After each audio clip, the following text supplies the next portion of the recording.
The billionaire's girlfriend snapped her fingers, and the whole restaurant went silent. The waitress didn't fight back, didn't argue, didn't even flinch. But behind that calm smile, something had shifted. By the next morning, the same waitress was signing papers that would change everything. No one knew yet. She wasn't the one being dismissed. She was the one taking control. Amara had been working at Langford's fine dining for only 3 weeks, but it already felt like a lifetime. The place was quiet, elegant, and full of people who never looked at the waiters long enough to remember their faces. Every night she stood on her tired feet for hours, pretending not to hear the laughter, the gossip, or the way rich guests complained about small things like the shine on a glass or the warmth of their soup. She wasn't new to hard work. She had done everything from cleaning offices to selling coffee at bus stations. But this job was different. Here, she wore a white shirt, a dark apron, and a name tag that made her feel visible for the first time. Yet she also knew visibility could be dangerous, because when people saw you, they could choose to look down on you too. Her life outside the restaurant was small and quiet. She lived in a one-room apartment with thin walls and a noisy ceiling fan. Every morning she took the bus across town, reading job ads on her phone and hoping for something better. Her dream was simple: a stable life, her own place someday, and maybe enough money to send home to her mother. That Friday evening, the restaurant was busier than usual. The air smelled like roasted garlic and wine. Amara moved between tables with steady hands, even when her legs ached. Around 8 p.m., the hostess called out, "Table 12, Mr. Langford's reservation." Everyone in the room went quiet for a second. Evan Langford, the billionaire investor, the man whose name was printed on the restaurant menu itself. He owned the chain.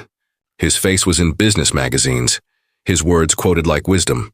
The staff whispered that when he came in, you had to be perfect. No mistakes, no noise, no delay. Amara's manager, nervous and sweating, rushed to greet him. "Good evening, Mr. Langford. Table 12 is ready." Evan nodded politely and walked in with a woman beside him. Tall, beautiful, and dressed like she had never touched something ordinary in her life. Talia Grayson, his girlfriend. She was a model and social media star, the kind who smiled for cameras but frowned at people. Amara noticed the change in the air as soon as they sat down. The other guests whispered and the staff moved faster. Amara was assigned to serve their table. She checked her reflection in the kitchen door, hair neat, collar straight, hands clean, and carried the water tray out. When she reached them, Talia didn't even glance up. She was scrolling through her phone, nails painted silver. "Water," she said flatly. "Still, not tap." Amara nodded. "Of course, ma'am." But before she could turn away, Talia snapped her fingers. Snap. "Now!" The sound echoed. A few people turned their heads. Amara froze for half a second, then quickly poured the water. She kept her face calm, though she felt a small sting in her chest. Evan looked uncomfortable but said nothing. As the evening went on, the small humiliations piled up.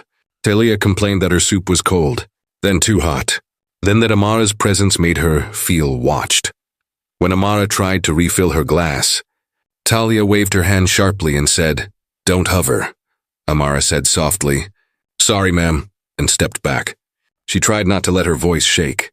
She had dealt with rude customers before, but something about Talia's tone, the casual cruelty, the way she made insults sound like music, was worse than anything she'd faced before. Halfway through dinner, Talia leaned close to Evan and said loudly, "I swear, these girls think wearing a uniform makes them important." Then she looked right at Amara. "You practiced that fake smile in the mirror, didn't you?" The table nearby went silent. Even the pianist paused mid-song. Evan frowned. "Talia, enough." She laughed softly and snapped her fingers again. "Sweetheart, relax. It's cute. She probably enjoys the attention." Amara's throat tightened.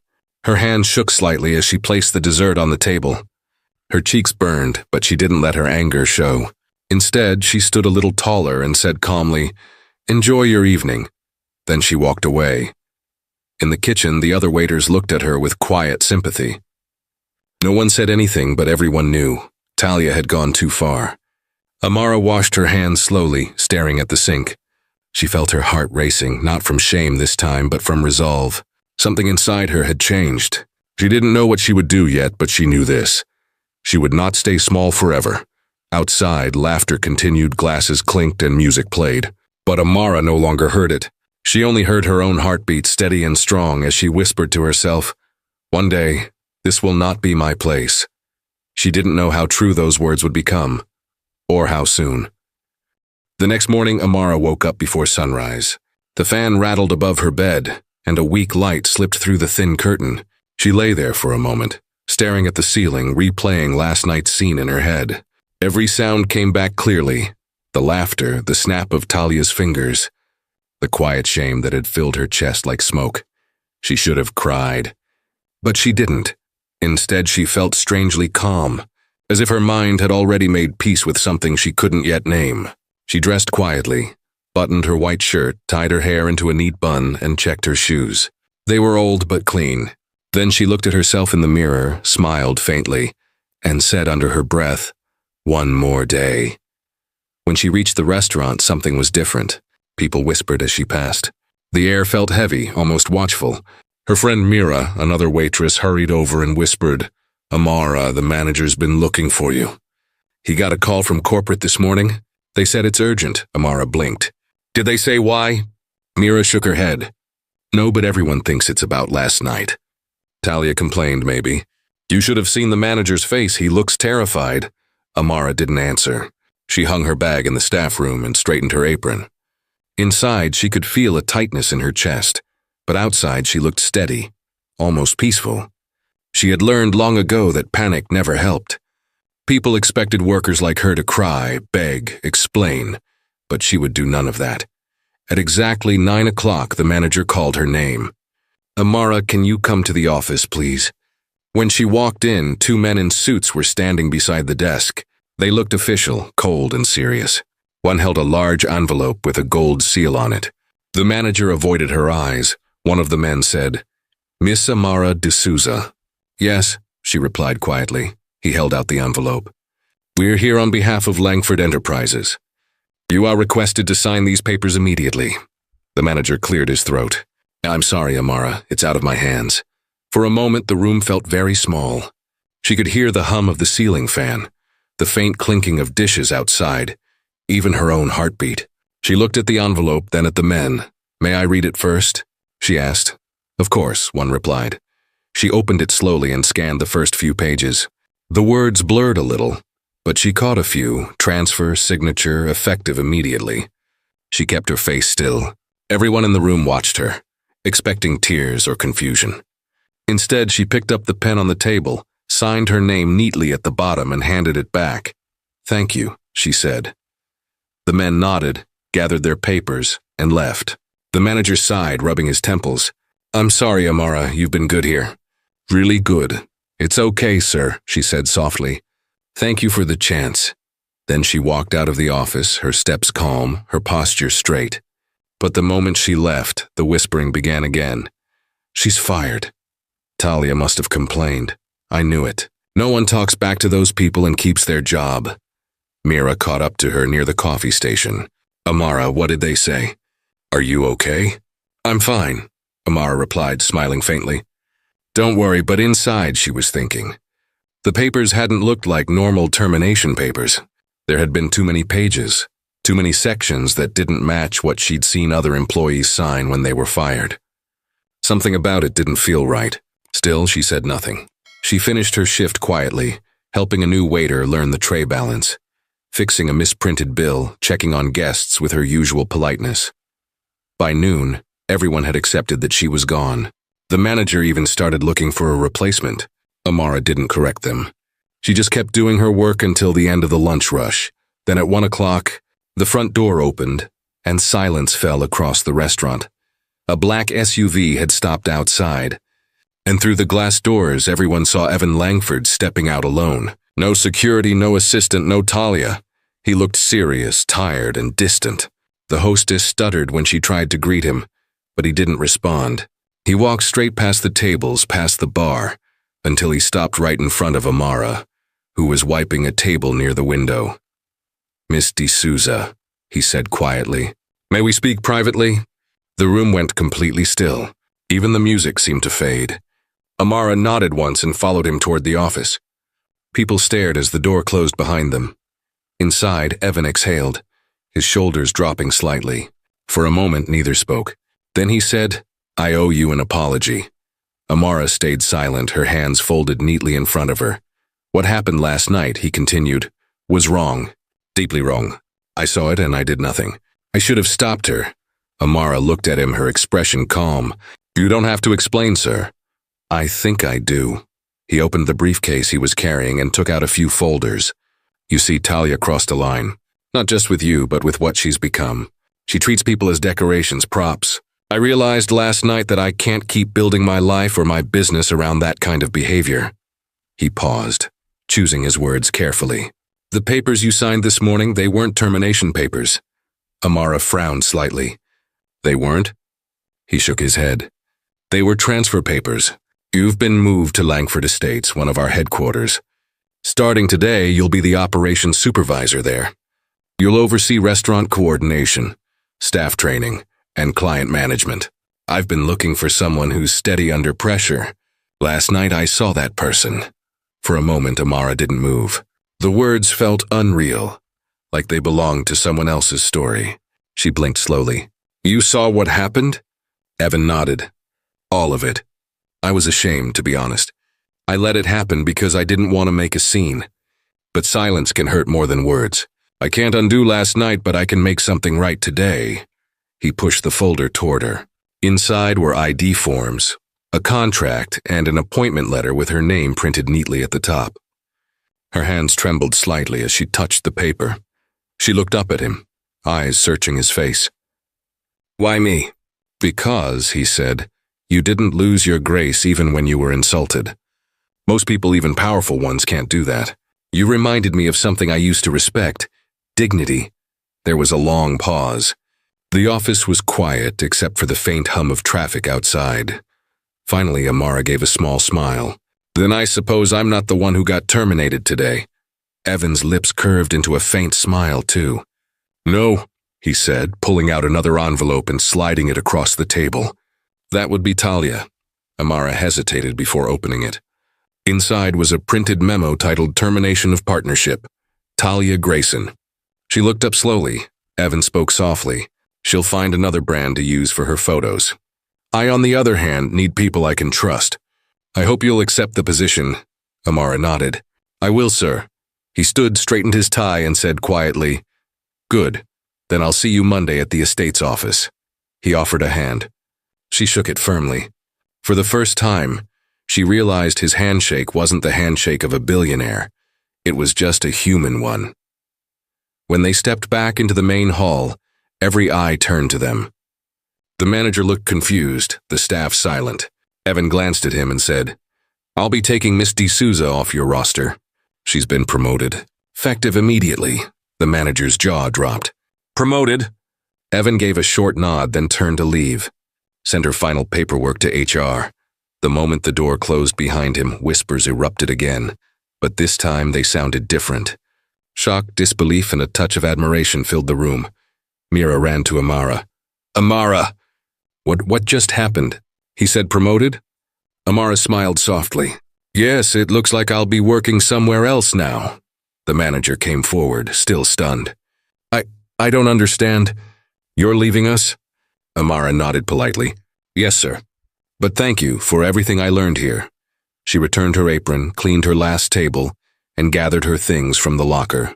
The staff crowded around her, some congratulating, others still trying to make sense of what had just happened. Mira hugged her tightly. "You deserve this." "You really do," Amara smiled. "Maybe, or maybe it just proves that sometimes people do see who you are even when they pretend not to." She walked toward the exit slowly, her steps light. Outside, the black SUV was still parked by the curb, the driver waiting. For the first time in a long while, she didn't feel like a servant leaving work. She felt like someone stepping into her own story. As the car door closed behind her, she looked out through the tinted glass. The restaurant where she had been humiliated just last night grew smaller and smaller as they drove away. The city passed by, shops, buses, faces, but everything looked clearer now. She thought of her mother, of all the nights she had told her, Keep your head high even when others try to bend it down.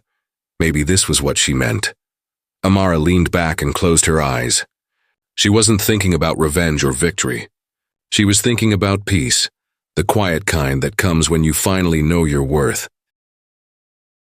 In another part of the city, Talia's perfect world was beginning to crumble. Her phone kept buzzing, messages, calls, and news alerts. The headlines spread fast. Evan Langford ends partnership with model Talia Grayson. Her sponsorships paused, her followers turned cold, and her smile, once her greatest weapon, no longer fooled anyone. She scrolled through comments that once praised her beauty, but now questioned her character. People who once clapped for her now looked away. She had spent years teaching the world to worship her image, but now that image was cracking. One post at a time, karma had a quiet way of working. It didn't shout or rush, it simply waited, and when it arrived, it looked like justice disguised as consequence. Talia sat in her luxury apartment staring at the screen. It's just a phase, she told herself.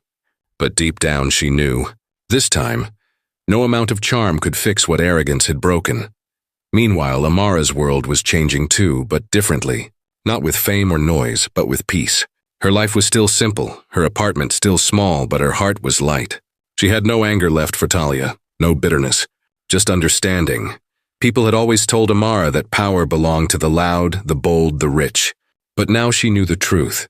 Power belongs to those who stay kind, even when the world turns cruel. It belongs to those who rise above humiliation without losing their humanity. As she looked out of the window, she thought about everything that had happened. The snapping fingers, the whispers, the silence she had held onto when others would have shouted. Back then that silence had felt like weakness, but now she realized it had been her strength. Because silence is not the same as surrender. Sometimes silence is strategy. It is the calm before your life changes direction. Amara smiled softly. Funny, she whispered, how life gives people back exactly what they hand out. Talia had used her power to belittle. Amara had used her pain to grow. One had lost everything built on pride. The other had gained everything built on patience. In that moment, Amara understood something deeper. Life isn't fair every day, but it always finds its balance in time. The tables don't stay turned forever. The same hand that snaps at others one day might find itself begging for a little grace the next. She took a deep breath and closed her eyes. The city noise faded into the distance. Her heart felt light, like she had finally put down a weight she'd been carrying for years. Her phone buzzed once. It was a message from Mira. You deserve everything good coming your way. I'm proud of you, Amara smiled, typing back a simple reply. Thank you. Maybe this was never about luck. Maybe it was about faith. She placed her phone down and let her thoughts wander. She remembered the faces of other workers she'd met over the years. The cleaners, the cooks, the receptionists. All the people who stayed invisible so others could shine. People like her. She wished they could see what she now knew, that their worth had never been small. It was just waiting for the right moment to be seen. Somewhere across town, Talia sat in her living room surrounded by silence. No friends calling, no flashes from cameras, no smiles waiting to feed her ego. The world she once ruled was gone, and for the first time she had no one left to look down on. Maybe this was her lesson, to learn humility in the same way Amara had learned strength, because that's how karma works. It doesn't always destroy. Sometimes it simply teaches. Weeks later, when people mentioned the restaurant incident, no one talked about Talia's beauty or fame. They talked about the waitress, the calm one, the one who didn't fight back but still walked away stronger. And that was enough for Amara. She didn't need revenge. She had growth. Before sleeping, she whispered softly to herself, the best revenge is becoming someone you can be proud of. She smiled, turned off the lights, and lay down. Outside, the city hummed gently, as if singing her a quiet lullaby of peace. Life wasn't perfect. It never would be. But it was hers now, and that made all the difference. Sometimes life tests you by putting you in front of people who think you're nothing, not to break you, but to show you who you really are. Amara's story reminds us that grace under pressure is a kind of power the world rarely understands. Karma doesn't come fast. It comes quiet, slow, and exact. And when it does, you'll realize the people who tried to humiliate you only pushed you closer to your destiny. So, if someone has ever looked down on you, remember this. You don't have to shout to prove your worth. Keep working, keep standing tall. Let success be your reply. Because one day, the same people who underestimated you will see your name, not as a footnote, but as a headline. And when that day comes, you won't need to snap your fingers. Life will already be applauding for you.